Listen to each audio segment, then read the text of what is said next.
Meu amigo e minha amiga, sejam mais uma vez bem-vindos aqui ao nosso canal. Pessoal, quando é viável, né, você contestar aí uma decisão do INSS quando você está buscando um benefício, né, de incapacidade, salário maternidade, pensão por morte, quando é viável, né? Para você conseguir um benefício do INSS, por mais complexo que pareça, né, isso pode ocorrer devido à demora, né, à insatisfação, à insegurança. Por que isso? Porque existe a falta, por exemplo, de especialização de peritos médicos, né? Como nós já conversamos aqui, com relação a doenças que causam incapacidade, né? Ou requisitos específicos do órgão para considerar a concessão ou a negação do benefício. Quer dizer, muitas vezes, né, a própria limitação do perito, né, por não ser especializado, porque aparecem doenças aí todos os dias, né? E doenças que são aí é necessário ter um conhecimento muito profundo para poder avaliar aí caso a incapacidade que está causando. Mas os peritos são médicos, né? Geralmente clínicos gerais, e não tem essa especialização. E o outro fato também é o cumprimento de prazos do INSS, né? O INSS não aprova o benefício quando ele quer. Existe lei que obriga o INSS a conceder ou negar o benefício dentro de um período. Para quê? Para esse segurado poder recorrer caso ele não tenha o seu direito aí negado, né? Então, assim, em algumas situações, é justo, né, que a condição de segurado ela seja examinada com mais abrangência, né, considerando outros fatores para a concessão desse benefício. Antes de tudo, é importante entender quais são os motivos que o INSS Antes de tudo, é importante, né, saber e entender quais são os motivos que fazem com que o INSS negue um benefício. Eles podem ter relação, por exemplo, com falta de documentação, né, a documentação incompleta, uma documentação rasurada, faltando informações, a reprovação na perícia, né, quando o perito ele não constata, no caso aí, o que você está afirmando, uma incapacidade, ou então o erro de análise dentro do próprio INSS, tá? O que acontece hoje? Nós estamos tendo aí perícias, né, através de inteligência artificial, e está acontecendo erros, né? Nós citamos um caso esses dias aqui, que a inteligência artificial aí identificou um segurado morto. Ele foi lá na Previdência comprovar que estava vivo e mesmo assim saiu de lá e ainda sendo considerado morto, mesmo ele estando presente na frente dos funcionários com toda a documentação, com tudo na mão, ainda foi considerado morto. Quer dizer, é uma piada, né, pessoal? Essa é que é a verdade, né? Muitas vezes o segurado é privado do seu direito, não é porque a lei não diz, porque falta a lei, não. Ao contrário, é má vontade mesmo, sabe? É falta de empatia, né? Se colocar no lugar da pessoa.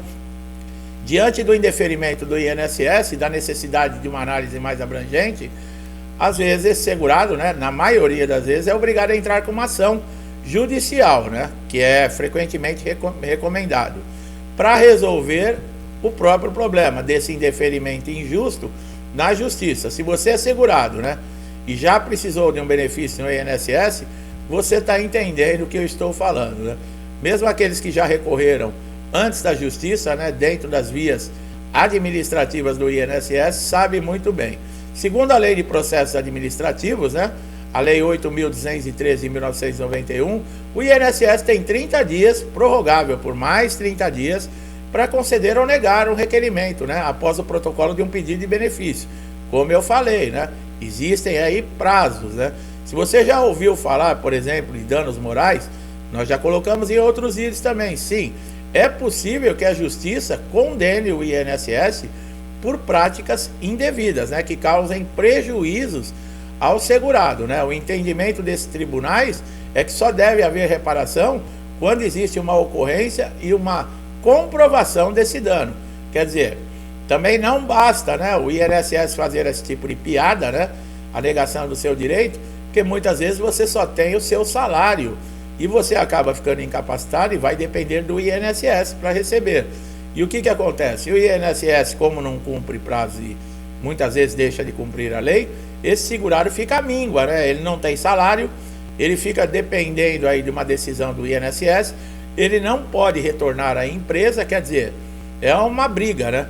As vias administrativas são aquelas, né, que os pedidos são inicialmente, né, negados, e antes mesmo de entrar na justiça, você recorre ao INSS com requerimentos, contestando a decisão do perito. Você pode ligar, por exemplo, para a ouvidoria no 135, você pode recorrer à junta de recursos dentro do INSS, mas é aquilo, né? Quem vai julgar a decisão de indeferimento do perito são os próprios funcionários do INSS, amigos, né, desse perito, né? Conhecidos desse perito. O que vocês acham? Qual é a probabilidade aí do resultado, né, na junta de recursos? Já na via judicial, né, quando é acionada, quem vai julgar é um juiz, né, que não tem nenhum tipo, né, de vínculo com o INSS. Ele vai determinar uma perícia judicial. Antigamente as perícias judiciais eram feitas com médicos especializados. Hoje, devido à grande quantidade de pedidos de benefícios que estão acabando sendo judicializados, está muito difícil, por exemplo, o juiz eleger um perito de acordo com a especialização de cada caso. Mas ainda tem mais credibilidade. Por quê? Porque esse perito ele não tem nenhum tipo de vínculo com o INSS, né? Isso faz com que você tenha um pouco mais de esperança, né? A via do judicial é apropriada quando há uma negativa do INSS, indicando que você teria direito a um benefício solicitado. Embora o processo judicial possa demorar mais do que uma análise administrativa, ele oferece uma oportunidade mais creditosa, né? Com mais credibilidade, no caso, do que no INSS. Após a negativa do INSS, o beneficiário, né, o segurado, ele entra com uma ação judicial contra o INSS. Nesse caso, um juiz imparcial analisa a causa e dá o seu parecer.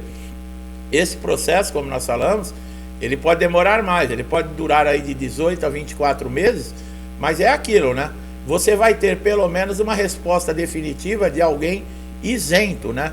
Não de um funcionário do INSS. Se o INSS, por exemplo, ultrapassar 45 dias para analisar um requerimento, né, é possível você entrar com uma ação judicial conhecida como mandado de segurança, né, para acelerar esse processo.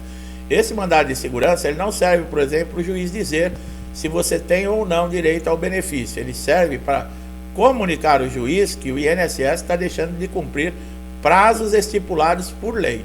Nesses casos, o juiz pode determinar aí multas diárias para o INSS e não deixa também, né, de você ainda ter direito, como nós falamos, dependendo da circunstância, o caso.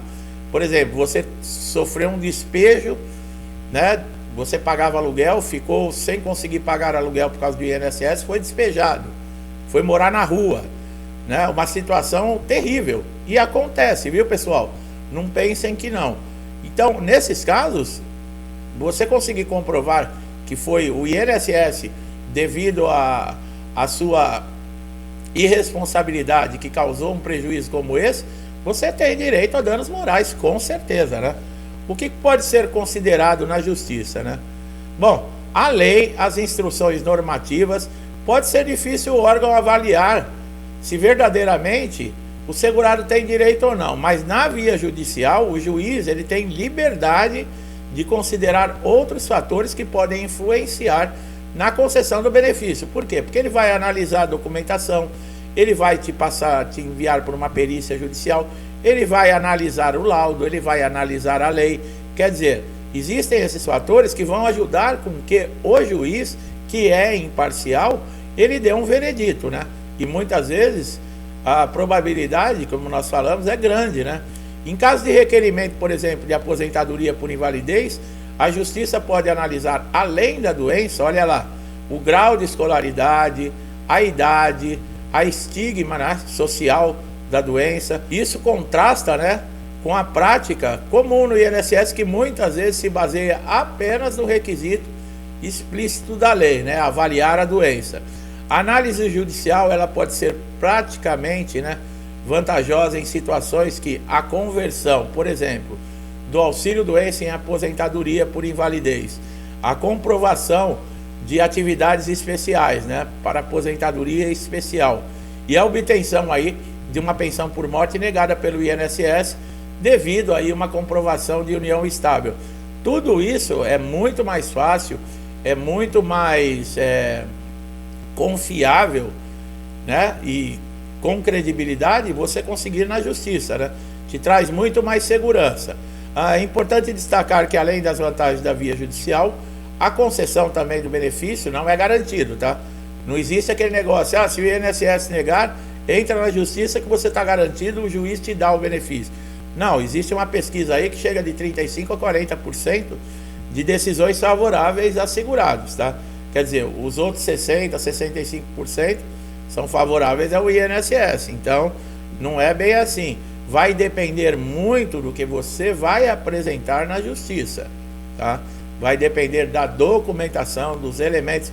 O que é a documentação? Laudos, exames, tratamento, histórico cirúrgico, todas as negativas que você teve no INSS, todos os recursos que você tentou reverter a situação dentro do INSS, tudo isso tem que estar documentado, pessoal. Na justiça não vale você chegar e falar, aconteceu assim. Aí o juiz olha para você, sim, mas como você me comprova isso? Não, eu estou falando. Na justiça não funciona o eu estou falando. É necessário elementos palpáveis, tá? No caso aí, documentação, comprovação, né? Através de laudos, de exames, de tudo. Não adianta você querer falar. E uma dúvida muito grande, né? Pode trabalhar, por exemplo, enquanto você está aguardando uma decisão judicial? Não, pessoal. Se você está na justiça pleiteando um benefício de incapacidade, porque você não está em condições de exercer a sua atividade, como é que você vai trabalhar? Né? O INSS está aí com essa bagunça que está com relação à fila. Você faz o pedido, por exemplo, do auxílio-doença, e enquanto você aguarda, você pode ter autorização do INSS para trabalhar. Aí o que você faz? Você vai trabalhar. O INSS sabe que você está trabalhando. Quando chega no dia da perícia, você dá toda a documentação, o perito olha para você e fala, mas você estava trabalhando. Por que você está alegando aqui que você está incapacitado? Olha que jogada, né? Olha que jogada. Por quê? Como é que você está alegando uma incapacidade e está trabalhando? É a mesma coisa que na justiça. Você move toda uma estrutura judicial para conseguir um direito seu que você alega, né, estar incapacitado, e de repente começa a cair contribuições, o juiz fica sabendo que você está trabalhando. Que incapacidade é essa? Então são pegadinhas, pessoal, que tem que tomar muito cuidado, tá? O segurado ele não pode vacilar. Eu já falei, INSS não é para amadores, tá? Tem que ficar esperto com tudo e principalmente com conhecimento. Quanto mais conhecimento você tiver, menos sofrimento você vai ter no INSS. E o que não falta aqui no nosso canal é conhecimento, né? O que eu não deixo de fazer aqui é passar conhecimento, caminhos, o que você deve fazer, o que você não deve fazer, exatamente para não passar por esses constrangimentos dentro do INSS ou mesmo dentro da justiça. Então, para você que está chegando agora aqui no canal, seja muito bem-vindo, né? A primeira vez, fique à vontade para assistir todos os nossos conteúdos, quantas vezes quiser, de onde quiser, não paga nada, se inscreva no canal, ative o sininho de notificação, porque você vai ser beneficiado, né? Todos os dias com notificações de novos conteúdos, e pode ser aquela informação que você está aguardando há semanas, há dias ou até meses para resolver um problema. E nós vamos passar isso aqui para você, tá? Então é muito importante a sua participação. Gostou do vídeo? Dá um like, compartilhe, tá? Para alcançar mais pessoas que também estão necessitando. Meu amigo e minha amiga que estão sempre comigo, muitos desde o início do canal. Estamos no meio da semana aí, terminando o mês, né? Logo, logo nós estamos Natal e Ano Novo de novo aí, do jeito que o tempo está passando. Mas vamos pedir a Deus aí que tudo dê certo. Que Deus abençoe sua casa, sua vida, sua família, com paz, saúde, prosperidade, alegria, harmonia, muito amor, muita força, né? Para nós continuarmos unidos aí, superando todas as dificuldades que nós estamos vendo no mundo, né? Mas vamos sempre acreditar que Deus está acima de tudo e à frente de tudo. E as coisas que devem muitas vezes acontecer são para o nosso adiantamento, tá? Então eu deixo a todos vocês um forte abraço e até os próximos vídeos.